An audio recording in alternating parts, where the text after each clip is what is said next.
हमारी नैतिक शिक्षा है और सप्ताह की प्रथम कक्षा नैतिक नैतिक शिक्षा, जो बहुत ही अच्छा ये शेड्यूल है।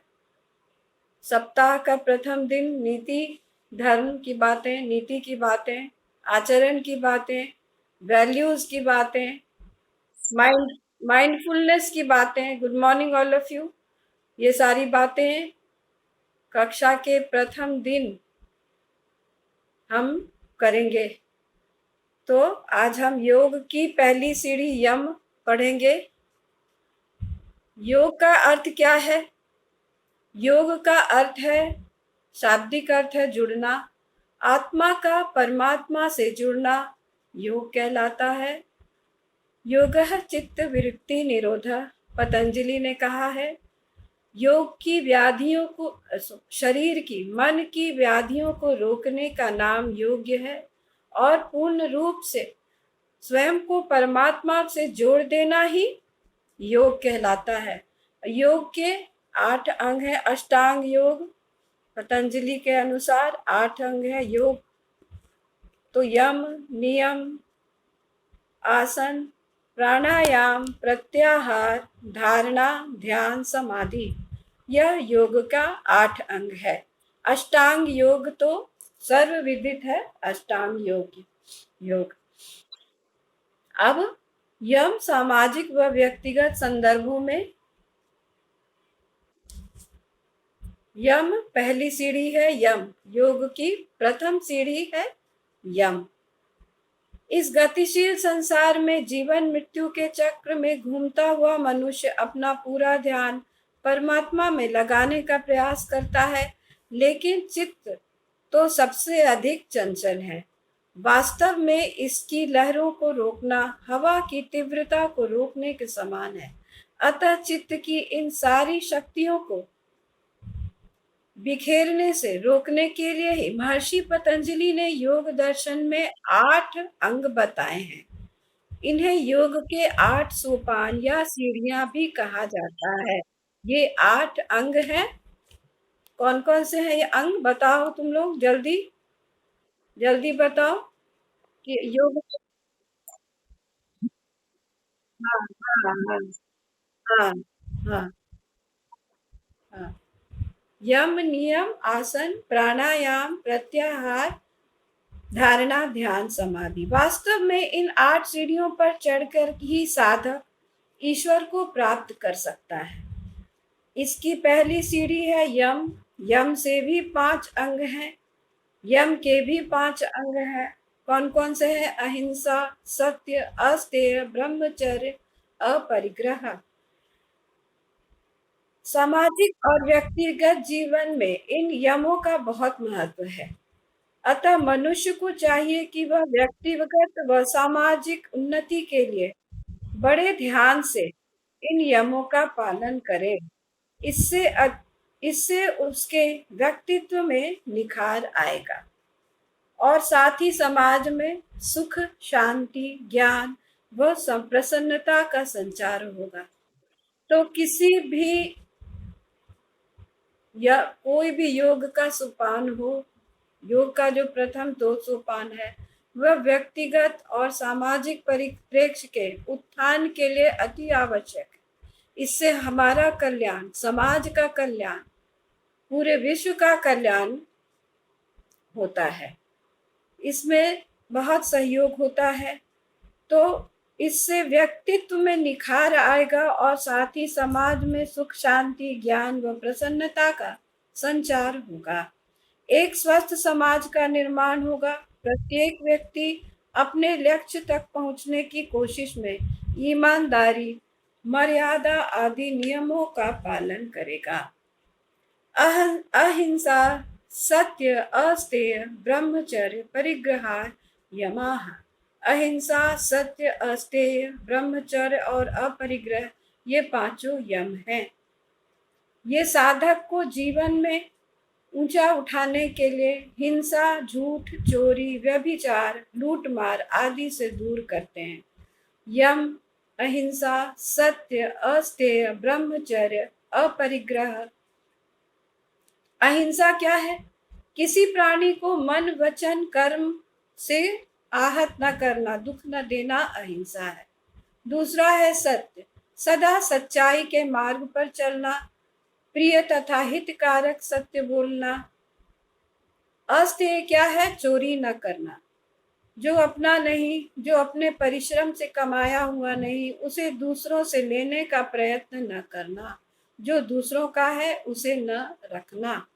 ब्रह्मचर्य, परमात्मा में ध्यान रखना, अपनी इंद्रियों को वश में रखना, शारीरिक मानसिक और बौद्धिक शक्ति को बढ़ाना। अपरिग्रह, अपरिग्रह क्या है? आवश्यकता से अधिक जमा न करना। तो इन 5 यमों की संक्षेप में व्याख्या की जानी आवश्यक है।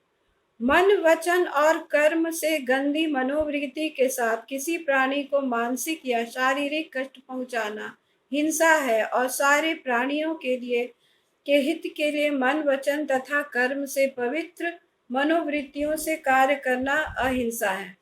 तो इसको मैंने बताया भी था पिछली बार कि अहिंसा का संबंध मनोवृत्ति से है। अगर कोई डॉक्टर किसी मरीज को के शरीर पर छुरी चाकू चलाता है तो वह उस हिंसात्मक प्रवृत्ति से नहीं करता है, बिल्कुल सात्विक और हित की प्रवृत्ति से वह उसकी चिकित्सा करता है, उसकी शल्य चिकित्सा करता है, उसकी भलाई के लिए, उसका रोग दूर करने के लिए। तो वहां वह हिंसा नहीं है। और अपने आप हिंसा वह भी नहीं है जो व्यक्ति अपने बचाव के लिए दूसरे पर शस्त्र चलाता है, वह भी हिंसा नहीं है। जब मातृभूमि की रक्षा के लिए हमारे सैनिक सीमा पर दुश्मनों से भिड़ते हैं, दुश्मनों पर वार करते हैं, गोलियां चलाते हैं, तो वह भी हिंसा नहीं है। उसके पीछे यह मनोवृत्ति क्या है? क्या मनोवृत्ति है? देश की सुरक्षा, देशवासियों की सुरक्षा, देश के प्रति सेवा भावना, तो वह सब भी हिंसा नहीं है। तो हम यह कहेंगे कि अहिंसा का संबंध किससे है? मनोवृत्ति से है, क्रिया से नहीं है। अब हम आते हैं सत्य। सत्य जैसा है उसे वैसा ही स्वीकार करना चाहिए। जो कुछ जैसा है, जिस अवस्था में है, जिस दशा में है, उसको उसी प्रकार से स्वीकार लेना ही सत्य है। उससे इतर या उससे अलग उसे मानना असत्य है। और दूसरी बात, मनुस्मृति में मनु ने कहा है, सत्यम ब्रूयात प्रियम ब्रूयात माँ ब्रूयात सत्यम अप्रियम। सत्य बोलो और प्रिय बोलो, और वैसा सत्य नहीं बोलो जो अप्रिय है। अब है अस्तेय। स्तेय चोरी को कहते हैं, और अस्तेय का अर्थ है चोरी न करना। तो दूसरों की वस्तु बिना पूछे ले लेना ही चोरी है। परंतु चोरी का यह एक रूप नहीं है। अन्य प्रकार की चोरियां संसार में प्रचलित हैं। घटिया माल को बढ़िया बताकर बेचना, मिलावट करना, कम तोलना या नापना भी चोरी है। जो निर्धारित काम से कम काम करता है या अपने काम को लगन से नहीं करता है, वह भी चोर है। यह व्यक्तिगत व सामाजिक दोनों तरह से हानिकारक है। तो अपने काम को लगन से नहीं करना भी चोरी कहलाता है, अपनी काम को ईमानदारी से नहीं करना भी चोरी कहलाता है। तो तुम जो अगर पढ़ाई भी करो और ईमानदारी से नहीं करो तो क्या, तो वो भी चोरी कहलाई जाएगी। अन्याय से किसी की संपत्ति, राज्य, धन या अधिकार को छीन लेना चोरी है। गरीबों का रक्त चूसकर धन इकट्ठा करना चोरी है। मजदूरों को कम मजदूरी देना वह भी चोरी है।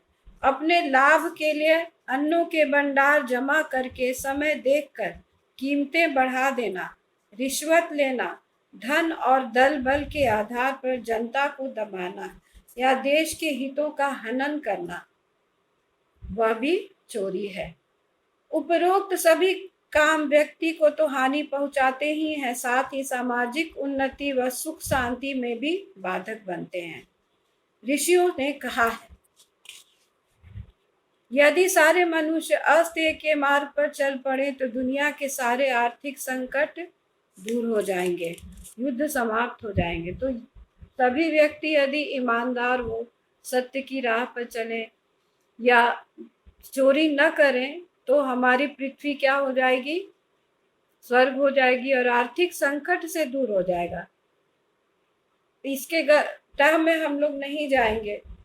बहुत सारे स्कैम होते हैं, स्कैम के अंतर्गत करोड़ों करोड़ रुपया जब्त गबन कर लिया जाता है।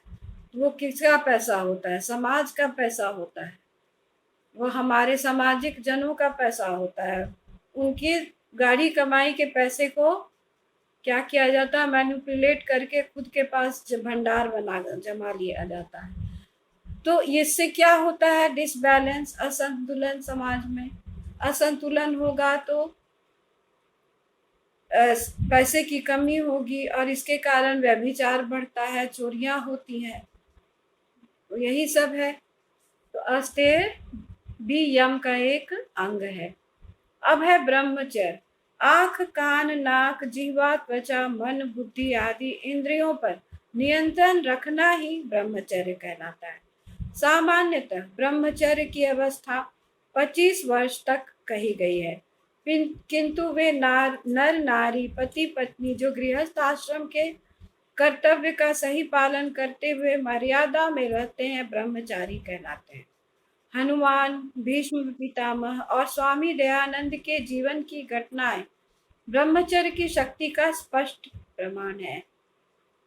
वास्तव में ब्रह्मचर्य का पालन करने वाला व्यक्ति अपनी शारीरिक, मानसिक और आत्मिक शक्ति से प्रभु को पाने में समर्थ होता है। क्या है ब्रह्मचर्य? स्वयं पर संयम रखना और ईश्वर में मन लगाते हुए अपने कर्तव्यों को पूरा करना ही ब्रह्मचर्य है। तो ब्रह्मचर्य यह भी यम का एक बहुत ही महत्वपूर्ण अंग है। इससे हमारा उत्थान तो होता ही है, उसके साथ साथ समाज का भी उत्थान होता है। वास्तव में ब्रह्मचर्य का पालन करने वाला व्यक्ति अपनी शारीरिक, मानसिक और आत्मिक शक्ति से प्रभु को पाने में समर्थ होता है। ऐसा व्यक्ति जनता को अपनी सोच व व्यवहार के अनुकूल बना लेता है। सबसे बड़ा लाभ यह होता है कि ऐसे व्यक्ति से समाज में संयम व मर्यादा व अनुशासन बने रहते हैं। इससे क्या होता है? अनुशासन बने रहता है। ब्रह्मचर्य से शरीर सुंदर और स्वस्थ बनता है, मन स्वच्छ और संतुलित बनता है, बुद्धि तीव्र और प्रखर बनती है और आत्मा बलवान बनती है। तो कितनी सारे इसकी विशेषताएं हैं ब्रह्मचर्य के पालन से। शरीर सुंदर और स्वस्थ बनता है, मन स्वच्छ और संतुलित रहता है, बुद्धि तीव्र और प्रखर बनती है और आत्मा भी बलवान बनती है। अपरिग्रह, परिग्रह का अर्थ है नितांत संग्रह, अर्थात धन माल जोड़ते ही रहना और जोड़ते जोड़ते मर जाना। परिग्रह का अर्थ क्या है? बहुत पैसा जमा करते रहना, पैसे की संतुष्टि ही नहीं है। लोगों के पास भरपूर पैसा है, उसके बावजूद उस धन को बढ़ाने में लगे रहते हैं कि कैसे हम इस धन को बढ़ाते ही रहें। अतः अपरिग्रह का अर्थ है गलत संग्रह न करना। संग्रह करना, संग्रह पैसे के संग्रह करना, चीजों का संग्रह करना, तो उतना भगवान दे, ईश्वर दे, जिससे हमारा भी पेट भरे और हमारे संगी साथियों का पेट भरे, हमारी जरूरतें पूरी हुई। आवश्यकता से अधिक संग्रह करना परिग्रह है और कम में ही संतोष करना वो क्या है? अपरिग्रह। तो अपरिग्रह भी बहुत महत्वपूर्ण अंग है यम का। ये सभी आपस में जुड़े हुए हैं, ये सभी आपस में जुड़े हैं। आगे हम लोग देखें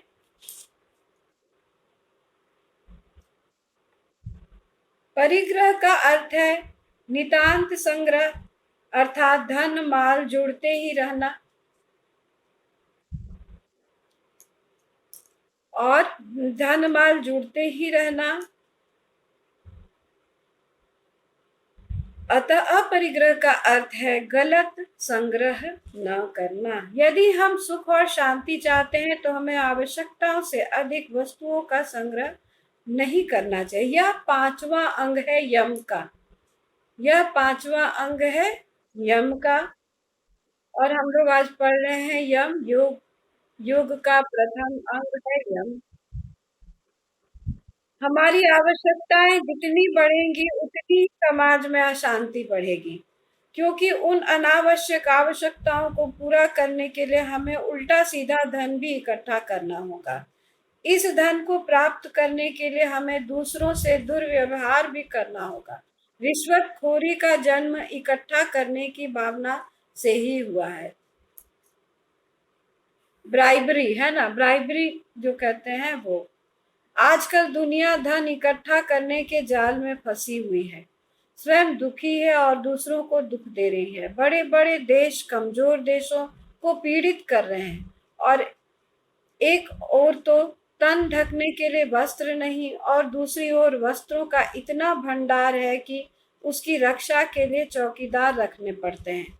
एक व्यक्ति अनेक मकानों, कोठियों और बंगलों का स्वामी है, और दूसरे के पास सिर छिपाने, धूप पानी से बचने के लिए एक कुटिया भी नहीं। यही विडंबना है कि किसी के पास अत्यधिक है, आवश्यकता से अधिक है, और किसी के पास धन रखने के लिए पैसा जगह भी नहीं है, और किसी के पास तन ढकने के लिए वस्त्र नहीं, सिर छुपाने के लिए आश्रय नहीं। यह बिल्कुल ही असंतुलन है समाज का। तो ये क्यों हो रहा है? यह अपरिग्रह के कारण हो रहा है। व्यक्ति आवश्यकता से अधिक धन जमा कर रहे हैं जिनकी उन्हें बिल्कुल भी आवश्यकता नहीं है।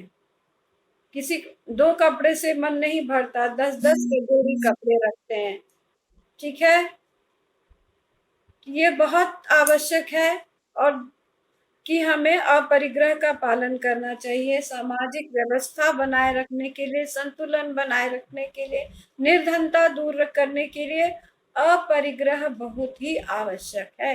वास्तव में देखा जाए तो पूरे समाज के लिए यम के जो 5 अंग हैं, वे पांचों ही सभी व्यक्ति द्वारा आचरित किए जाने चाहिए, पालन करने किए जाने चाहिए। एक व्यक्ति मकानों, कोठियों और बंगलों का स्वामी है, और दूसरे के पास सिर छुपाने, धूप पानी से बचने के लिए कुटिया भी नहीं है। एक ओर अन्न के गोदाम भरे पड़े हैं, दूसरी ओर अकाल पीड़ित लोग भूख से तड़पते हुए सड़कों पर मर रहे हैं। अतः दुखी संसार के रोगों की एकमात्र दवा अनुचित संग्रह न करने की भावना ही है।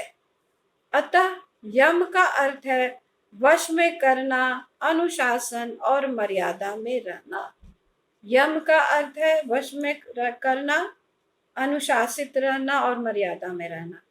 वास्तव में ये पांचों यम व्रत कहलाते हैं, और जो भी इनका पालन करता है वह मर्यादा पूर्वक जीता हुआ संसार का कल्याण करने वाला है।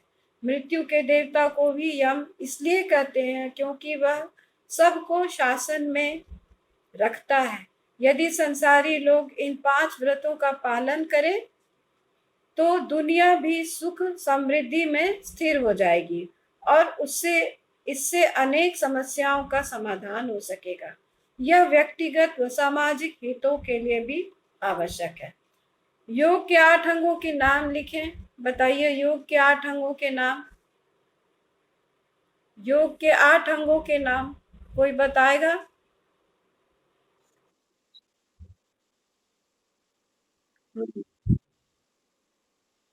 हाँ बिल्कुल। यम नियम, किसी के घर से आवाज आ रही। यम नियम, आसन, प्राणायाम, प्रत्याहार, धारणा, ध्यान, समाधि। तो ये हो गया यम। योग के 8 अंग। अब हम लोग दूसरा प्रश्न है कि यम किसे कितने हैं। यम 5 हैं। प्रत्येक का नाम लिखकर उसका अर्थ बताएं। तो ये तो मैंने बता ही दिया। क्या है? अहिंसा, अस्तेय, सत्य, ब्रह्मचर्य और अपरिग्रह, ये 5 यम के भेद हैं। अहिंसा का संबंध मनोवृत्ति से है, क्रिया से नहीं। वास्तव में ऐसा है क्योंकि डॉक्टर छुरी चाकू द्वारा शरीर को काटता चीरता है रोगी का, तो किस कारण से करता है? वह उसके उपचार के लिए करता है ना। तो ये एक उदाहरण दे सकते हैं। ये सैनिक भी जब सीमा पर जाकर शत्रुओं का संहार करते हैं तो वो भी देश की रक्षा के ध्येय से करते हैं। तो यही है, इस उदाहरण से हम स्पष्ट करें। अस्तेय तथा अपरिग्रह का क्या संबंध है? अस्तेय का अर्थ लिख दोगे और अपरिग्रह का अर्थ लिख दोगे। तो अस्तेय हो गया चोरी न करना, अपरिग्रह हो गया आवश्यकता से अधिक धन जमा न करना। तो दोनों में ही है कि हमें दोनों में यही संबंध है कि जितना हमारे पास है उसी में ही हमको संतुष्ट रहना है और अधिक का लोभ नहीं करना है। जितना हमारे लिए पर्याप्त है उसी में संतुष्ट करना है और अधिक के लिए न चोरी करना है और न ही आवश्यकता से अधिक जमा करना है। ठीक है। ब्रह्मचर्य का क्या महत्व है? ब्रह्मचर्य से सामाजिक संतुलन होता है। ब्रह्मचर्य का से शरीर सुंदर और स्वस्थ बनता है, मन स्वच्छ और संतुलित बनता है, बुद्धि तीव्र और प्रखर बनती है और आत्मा भी बलवान बनता है। तो ब्रह्मचर्य का महत्व है, यही है। ठीक है। ब्रह्मचर्य का तो इसकी अवस्था 25 वर्ष तक कही गई है। इसकी ब्रह्मचर्य की अवस्था 25 वर्ष तक कही गई है। लेकिन जो गृहस्थ आश्रम में जो पति पत्नी रहते हैं वे भी ब्रह्मचारी कहलाते हैं। सच्च मन से निष्ठा पूर्वक अपना जीवन मर्यादित रूप में जीते हैं तो वे भी ब्रह्मचारी ही कहलाते हैं, योगी ही कहलाते हैं। और तो इसमें और कुछ नहीं है। अस्तेय का अर्थ बताइए। अस्तेय का अर्थ बताइए कोई।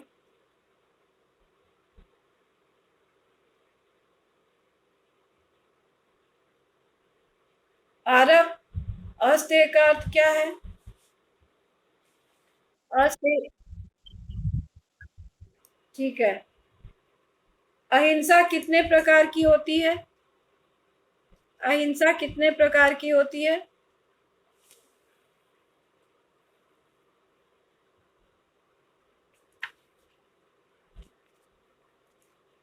अच्छा, हिंसा कितने प्रकार की होती है? चलो बताओ, हिंसा कितने प्रकार की होती है? कोई बताएगा? मनसा वाचा कर्मणा, मन से किसी के लिए बुरा सोचना वो भी हिंसा है। वचन से किसी के लिए बुरा कहना हिंसा है।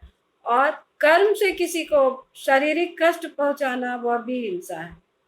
इससे इतर जो है वो अहिंसा कहलाता है। मन से किसी के लिए बुरा न सोचना और शरीर से किसी को कष्ट न पहुंचाना और वाणी से किसी को कष्ट न पहुंचाना वह भी अहिंसा है। अच्छा, परिग्रह का अर्थ क्या है? परिग्रह का अर्थ क्या है? परिग्रह का अर्थ क्या है बताइए।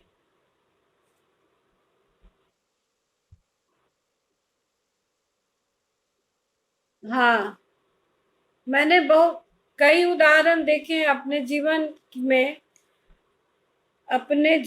मैंने कई उदाहरण देखा है कि पूरे जिंदगी भर जीवन पर्यंत पैसा जोड़ते रहे और अपना बैंक बैलेंस देखते रहे। इतना मेरे पास हो गया, अब मेरे पास इतना है, मेरे पास इतना है, मेरे पास करोड़ है, मेरे पास और एक दिन क्या हुआ, वो जीवन छोड़ के चले गए। क्या हुआ, सब कुछ यहीं रह गया और वो चले गए, इस जीवन से मुक्त हो गए। इसलिए पैसा के लिए, पैसा तो कमाना चाहिए क्योंकि वह हमारे जीवन की ऊर्जा है, ईंधन जो कहते हैं सो है, जीवन चलाने का ईंधन है। उसके बिना जीवन चलाना मुश्किल है, इसलिए पैसा तो चाहिए, लेकिन आवश्यकता से अधिक पैसा कोई काम का नहीं है ना। तो वो हो गया परिग्रह, आवश्यकता से अधिक जमा करना परिग्रह है, और आवश्यकता से अधिक न जमा करना अपरिग्रह है। सत्य, सत्य क्या है बताओ, सत्य क्या है? सत्य और असत्य के ज्ञान के लिए दयानंद ने कौन सी पुस्तक लिखी? हाँ, सत्यस्य ज्ञानार्थम, उन्होंने सत्यार्थ प्रकाश लिखा। ठीक है, अब सत्य क्या है? जो कुछ जैसा भी है उसे देखना, सुनना, समझना सत्य है, और इसके विपरीत विश्वास करना क्या है? असत्य है। मनुस्मृति में क्या कहा गया है? सत्यम ब्रूयात प्रियम ब्रूयात, न ब्रूयात सत्यम अप्रियम। सत्य बोलो और प्रिय सत्य बोलो, जो अप्रिय सत्य है उसे नहीं बोलो। ठीक है, ये मनुस्मृति में मनु ने लिखा है।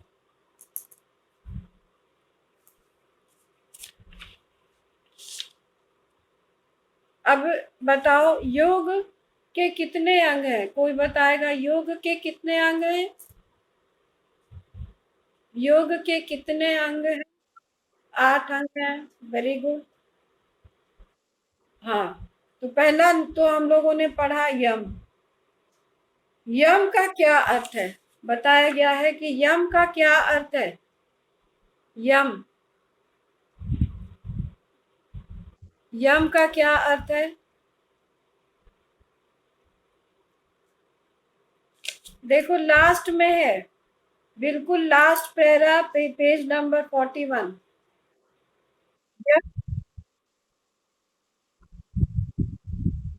हाँ, अनुशासन और मर्यादा, बहुत अच्छी बात। ये पांचों व्रत हैं, इस व्रत का पालन करना चाहिए। यम के जो भी 5 अंग है वे व्रत हैं, और इसका हमें पालन करना चाहिए। वो कौन कौन से हैं? अहिंसा, सत्य, अस्तेय, ब्रह्मचर्य और अपरिग्रह। ठीक है।